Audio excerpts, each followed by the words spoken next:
Raft obtains lots of donated materials and repurposes them into material parts for the kits. Our donated materials are cleaned, safety checked, and useful once again instead of ending up in a landfill. Here we have cardstock that's been cut into frogs, a piece of foam that looks much like a wheel, pipette tips out of plastic, and another plastic item that looks like a bunch of little wells, which will come in handy, and paper clips. The kits include an idea sheet that is meant for teachers to develop ideas for instruction, become familiar with the activity, and to prepare them for teaching the activity to students. Let's start by making one sample of the activity for ourselves before we introduce it to students. To begin building the gravity-defying frog, we need to set down some materials for making one setup.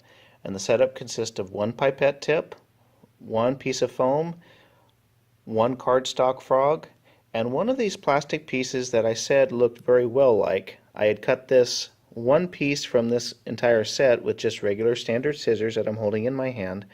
It cut very easily. So here is my cardstock frog, and you notice that we have already hole punched what would effectively be the nose of the frog. So I'm going to take my little plastic well and go from underneath and insert the plastic well through the nose of the frog. And you're going to feel that it's a good friction fit. There's no need for glue or tape here. It just sticks right in there. Okay, that's a preparation for the frog.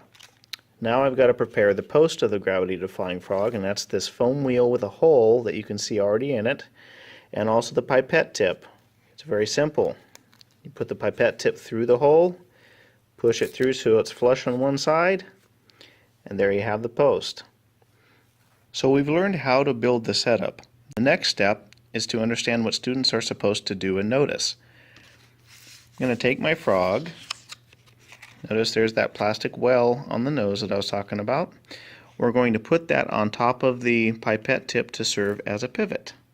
So the task for the students at this point would be to take paper clips, position them along the frog, attaching them to the frog, as many as are needed to help this frog lift off the tabletop and effectively defy gravity. Students investigate through trial and error where to put the paper clips on the frog so that when it rests on the pivot point, it appears to be defying gravity. Once this is achieved, they can make the frog do a number of different things. Encourage students to try to balance the frogs on a pencil, on a finger, or even on their noses. They'll soon discover that the position of the paper clips may need to be changed, enhancing the investigation and allowing them to ask even more questions that can be explored.